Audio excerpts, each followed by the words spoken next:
Hi, Zainab. How are you? Fine. How are you? I'm doing great.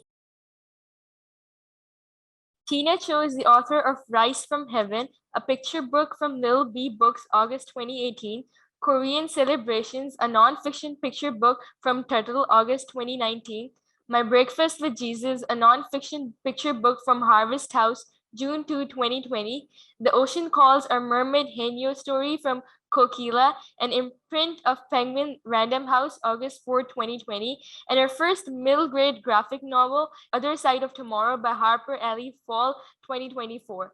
She taught at an international school in South Korea and writes for the children's and educational markets. Hi, welcome to Studimation. Thank you. Thank, Thanks for having me. thank you so much for joining in today. Are you ready to answer the questions? Yes.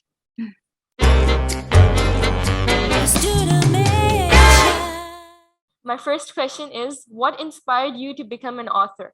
So I'm also a teacher, and because I've taught kindergarten for so long and I read picture books, that started my love for books, for picture books. And so in 2008, I thought it would be fun to try to write one. That's interesting. Who are your favorite authors and why? As a teacher, I've always liked Eric Carle because, his drawings are so vivid and bright. I also like Jan Brett and her illustrations and writing. I use those two a lot in my classroom. Yeah. That's cool. Who are your targeted audience? Picture book age, so like 4 through 8 years old. That's nice. Having a Korean background, do you incorporate your culture with the Western culture in your writing? Yes, so because we lived in Korea from 2010 to 2020 for 10 years, um, all four of my picture books have some kind of a Korean cultural theme in them. That's pretty nice. Do you think cultural diversity is important? Of course, because I think all kids should learn about different cultures and children who are different and don't look like them. That way, when they hear a different language or they see someone with a different skin color, they are not staring at them, but it's natural just around all kinds of. Absolutely. Would you like to share any of your childhood memories? My childhood memories. Oh goodness, I'm too old to remember. Oh, let's see. One childhood memory is I remember that my aunt made me a doll because there weren't a lot of Asian dolls. So at that time, Cabbage Patch dolls were really popular. I don't know if you've heard of those, but my aunt she was like a seamstress, and so she made my sister and I Korean, kind of like a Cabbage Patch doll. So we played with those a lot. That's sweet. Do you think the younger generation is exposed to the screen so much that their attention span has become shorter that led to the decline of reading?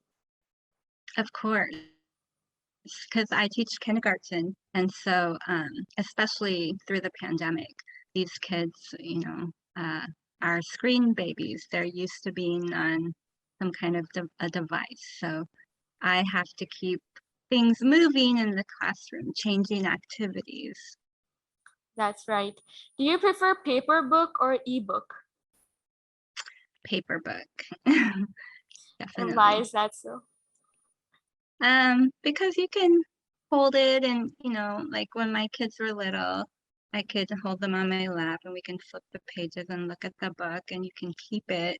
With an ebook, you don't get to see it, it's stored on your iPad or whatever and kind of forget that it's there. But with a Yes. paper book, it's on the shelf and you can reread them as needed.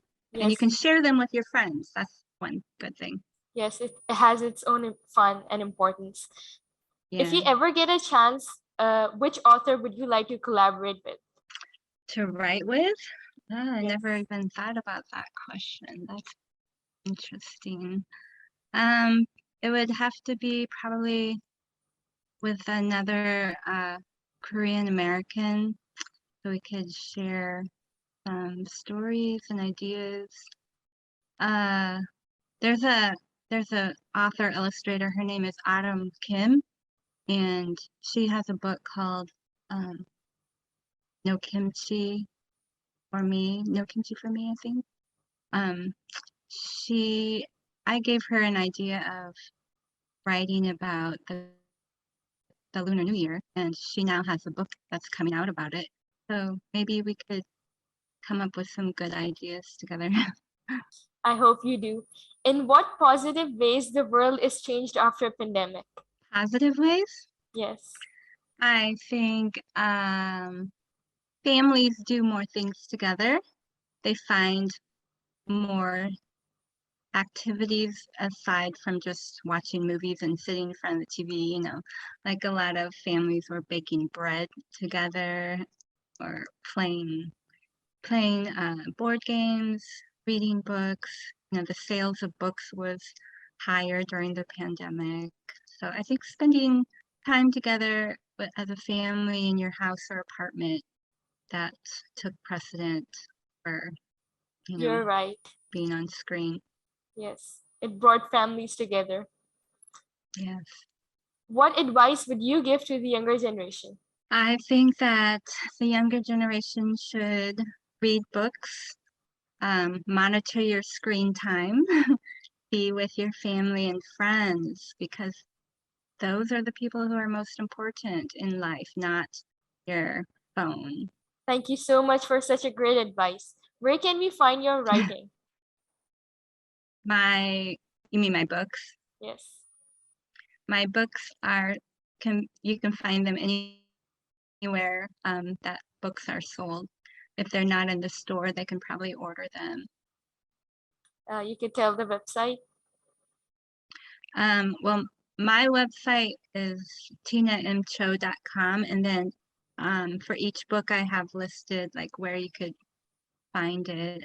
There are some local stores here, but you can always search on Amazon or Barnes and Noble.